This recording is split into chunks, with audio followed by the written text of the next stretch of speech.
feels a little bit at this time as though people are becoming a little more insular. People are, because of social distancing, looking inwardly. People are obviously not having contact with as many other people as possible. And there's a danger that we lose that connection with different cultures, different peoples, and as travel slows down, we lose the valuable experience that comes from traveling and experiencing different cultures, different identities, different languages. Today's guest has packed a lot of traveling and learning about different cultures into a relatively short life. My name is Simon Henderson. I am Head of History and Sixth Form at Teesdale School, and this is episode 8 of Made in Teesdale. Made in Teesdale. And we actually sat there one night watching John Wayne's stage ghost film projected onto the wall while looking down at the scene below. It is absolutely fascinating seeing inner city London children dropped into the middle of a working farm. I have very fond memories of growing up in Teesdale. I mean, living in the countryside and having, loads of fresh air, loads of space to play. It really is the case that if you come from County Durham, and in my case have lived in southwest London for 40 years, County Durham is still what I call home. Made in Teesdale. My guest today is Jay Smith, who has the incredible gift of languages. He has harnessed his talent and worked hard to open that gift to its fullest potential. As a result, he can talk about different cultures, different languages, different experiences in a way that allows him a wisdom beyond his relatively tender years. Hi Jay, how are you? Good afternoon. I'm good. Are you well? I'm good, thanks. Thank you for giving up your time to chat on the Made in Teesdale podcast. I appreciate it. I'm sure our listeners do also. Could you start by just outlining where you grew up in Teesdale, how Teesdale shaped your formative years, where you lived when you were little, etc., etc.? Okay, so I grew up in Barningham, which is not too far from Barney. It's about a 12-minute drive. And I went to Teesdale my entire secondary life, from year 7 right through to year 13. And so there's two things in my life that have taught me a lot and have inspired me and that I'm really find interesting. 2.5 really. One of them is languages. So I did languages at sixth form at Teesdale and for GCSE. And I went on some really character building and amazing trips whilst I was there. I went to Russia, worked in Spain. So trips like that. And I think growing up in a place which is so far from abroad, Teesdale can feel like an absolute bubble sometimes where everyone is from the same place and speaks the same language. And weirdly, I think doing that made me want to get out and see everything that wasn't that. So that's one thing. And the other thing, as part of that, I was really into theatre and still am actually at the time performing. I used to do a lot with school plays, and had a great time doing that. I was also with Turrets, which is a theatre group which was still going in Barney. And all of those three things combined were really big for me then. And I think it made me who I am today in terms of passion for travelling, learning languages, different cultures, and the confidence that I have in myself and talking to people and doing what I do. In a nutshell, those are the kind of the big things that I took from my time there. And I had a lot of fun and made a lot of good friends, and a lot of which I'm still really good friends with today. I'm really lucky and I still have that. But I'd say a good 80% of my friends from Teesdale, we still meet up and see each other.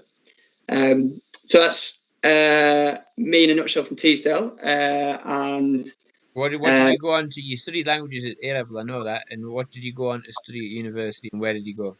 After that, I took a year out before university to live and work in France and improve my French, and then live, work, and volunteer in Latin America.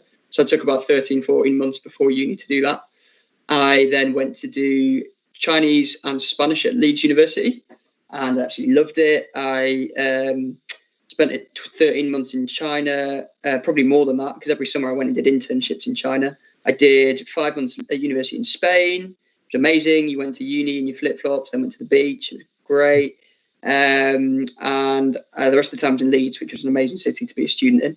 And then I went and lived back in China after uni. I was a tour guide for over a year in Beijing and Shanghai.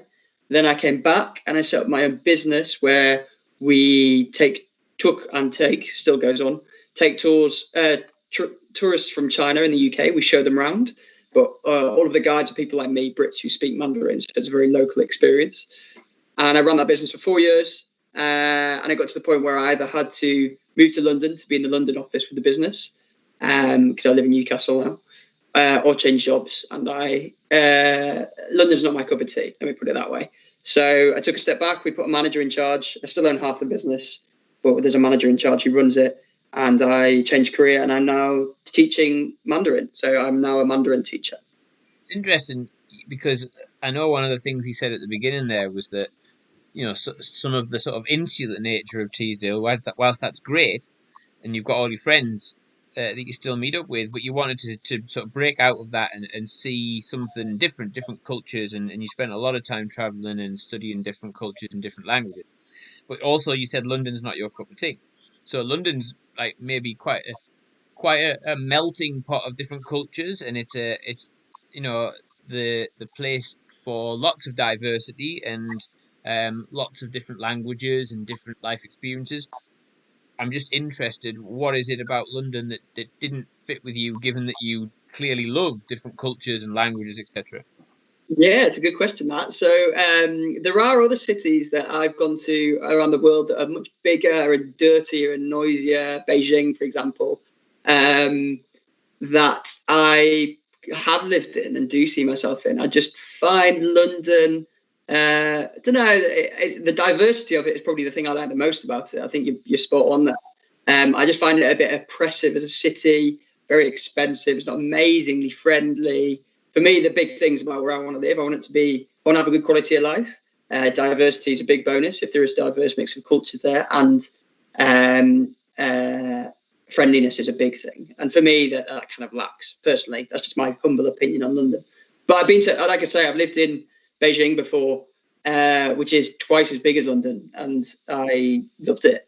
But then I've also lived in Shanghai, which is very similar to London, and not particularly enjoyed it. Similar vibe to London. So yeah, it's interesting. I think different cities offer different things, and obviously they change with time and history and politics and whatever's going on. So yeah, maybe there'll be a time when London is the right place for me, but it just doesn't seem so now. That makes sense. I know I've done this to you before, and there's very little way of us verifying whether or not you are in fact speaking Mandarin or entire gobbledygook. But could you give us a little blast of Mandarin? Say something about Teesdale in Mandarin, and then tell me what you said. 好，我的老家就是一个地方叫 Teesdale，很漂亮，人非常友好，但是有时候有点没有意思，因为人比较少，不是个很大的城市，但是非常漂亮，人非常友好。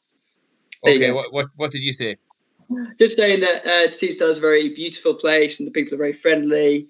It's quite small. Sometimes it can be there's not many people, and there's sometimes you could argue there's not a lot going on, so it could be a bit boring as a kid. But actually, it's very beautiful and pretty. And looking back, it's a very nice place to be. So I noticed when you were speaking that obviously you're speaking a different language. That's a given. But Yeah. the sort of the inflection in your voice and the shape of your mouth, the sort of way in which you are pronouncing those words. So it strikes me that learning Mandarin is not just necessarily about learning a different language. It's about learning a whole different set of sounds and intonations. Is that right? Oh yeah, 100%. So you literally, my first 2 months at university was sat in a room going ma ma ma ma, just making noises, because that's what you've got to do to get used to it. And I think that's the same with a lot of languages. It doesn't. French and Spanish, they're obviously more similar, but you have to adapt the way your mouth moves and the way your tongue works and things like that. And I think going back to Teesdale, from a lot of acting that I did there, I think I probably got that from learning that imitation through that, and I think that's a big skill that comes hand in hand with languages. But yeah, Chinese is definitely it's completely bonkers when you first start studying it, but then you realise that 1.4 billion people speak it. One in every 5 people speaks it. So it's a good thing to learn. They're gonna rule the world whether we like it or not. So we might as well get on.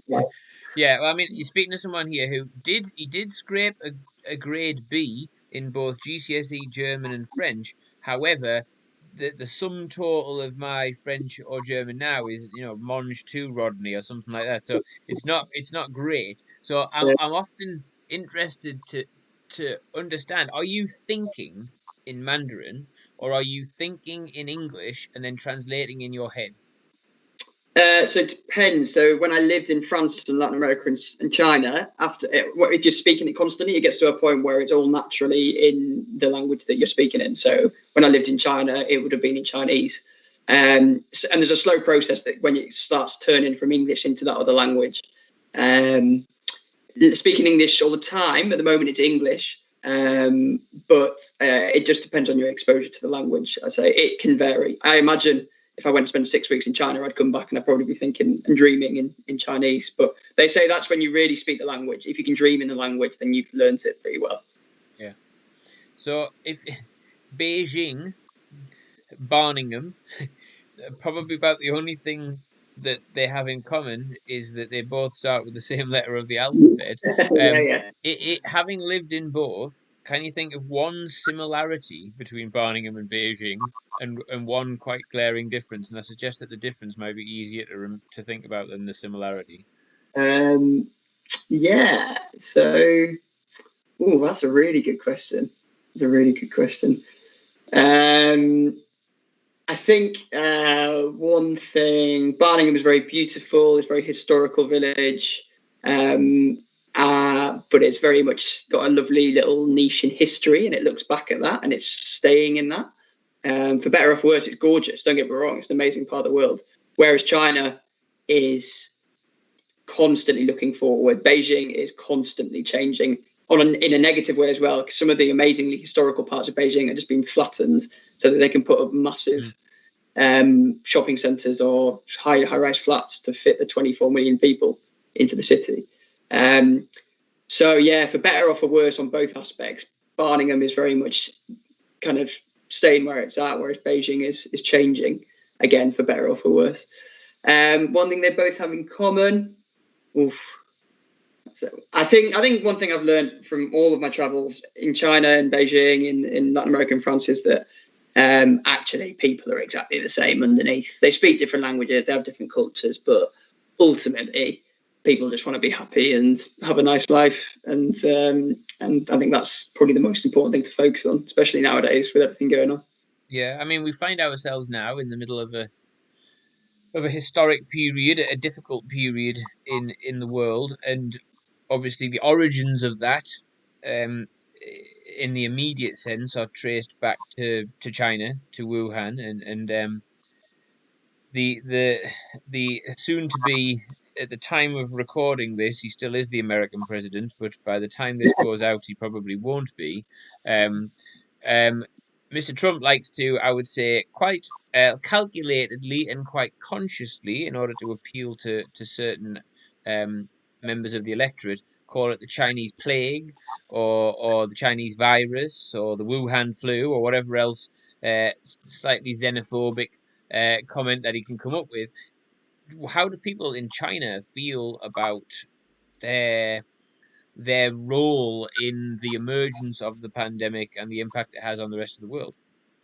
It's a good question. So as a Mandarin teacher, last year was pretty tough. I had a lot of people who, sadly, that xenophobic rhetoric really did hit home, and a lot of people just decided they didn't want to learn Chinese because they clearly created a virus and set it on the world, according to what they were reading on Facebook and certain tabloids. So sadly that works a lot. What do they think? I think they probably think someone ate a dodgy animal and it's gone viral, which personally, from what I understand, is exactly what happened. I think they're probably a little bit taken aback, maybe, because nobody went out one day and said, you know what, let's start a global pandemic. It's not in anyone's interest. China isn't benefiting. There's certain things where people are going, look, China's benefits from it. No, they haven't. On the whole, they've lost out. The whole world's economy is going downhill, and they're suffering just as well as anyone else. So yeah, I think if any other country in the world had started it, there might be a bit more sympathy. But sadly, I think there's quite a lot of anti-China rhetoric at the moment. So it was a bit of an easy win to jump on that. But I think they just think it's a freak accident, as I do, and sadly, it's just happened to be China where it started. As a vegan now, the one thing I take from it is that everyone should just stop eating animals. There you go. Stop. You don't want a pandemic. Stop eating animals. Yeah, fair enough. But there you go.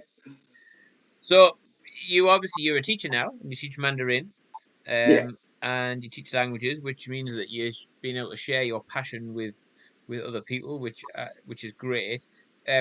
For kids who you are teaching, obviously you're teaching them remotely at the moment. For Teesdale students, we are teaching students remotely. What would your advice be for students who are having to learn in these slightly bizarre circumstances at the moment? I think for me, because I'm obviously working remotely as well, I have to remind myself of this, but it's really important just to go. Obviously, don't go outside other than your garden, but get outside, even if it's for 5 minutes in between. I don't know, one task and another, or if you have one lesson or another, just go outside for 5 minutes and look at the sky, or look at a tree, or look at the stars if it's night or whatever. Because it's very easy to get trapped in that in those walls and feel like and forget actually that there is a whole world out there that we are going to be able to go and explore soon. But for the moment, just enjoy what you can from where you can. That's what I would say. Yep, and for those, I think that's really good advice, because it's all about mindfulness, and it's all about making sure that you kind of connect with what's around you, especially when you're looking at a very artificial thing like a computer screen for a lot of the day. Looking at something more natural, and the environment around you is really important.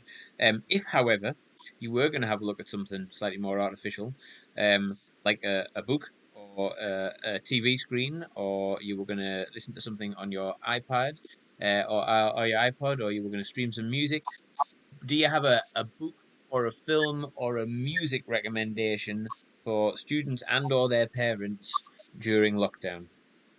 Well, actually, this kind of leading on from what I've just said, I'm reading a really good book at the moment called Wild Signs and Star Paths by Tristan Goody, and it's basically gives you little hints on how even on walks in your local park you can figure stuff out. There's kind of messages hidden in nature. You can figure out which way is south just by looking at a tree or some moss, the way it's growing, or the plants that are growing. And given that we're all constrained to a very small space, it's quite a good way of making somewhere you might be going every day actually quite interesting, because you're looking for things that you've never seen before. Yeah. So that's really good. I'm really enjoying that. I just learned last night how to basically figure out which way is south, even if the sun isn't shining and you're in the middle of a forest. So that's quite cool. So how do you work out which way is south if the sun's not shining? Well, the three ways: you can look at a tree and figure out which way the branches are leaning, because generally speaking, they lean towards the south. You can look at the lichen or the moss that's growing on a tree, and look at the colour of it, because the lighter the colour, the more sunlight it gets. So that's probably south. Or you can look at the wildflowers on the floor and see where the patches are, and then if you look up, you can figure out where the sun would be coming in. So it's all quite simple in retrospect, but actually it's stuff I've never thought of. So I'm really enjoying that. It's good.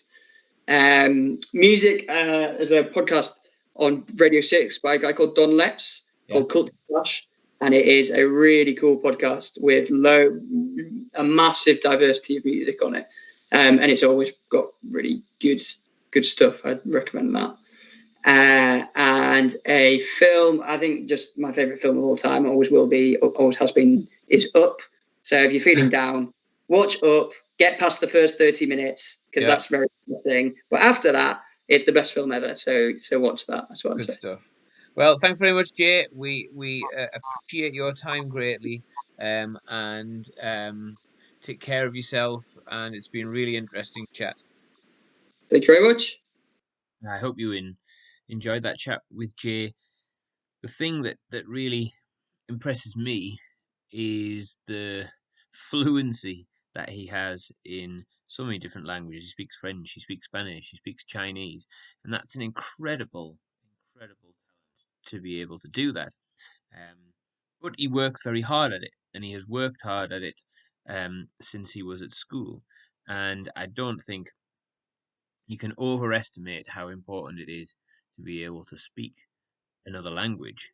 To be able to speak 3 other languages so well as Jay does is an incredible asset to have, in terms of how you are able then to connect with different cultures and different countries, and how that will undoubtedly enrich your life.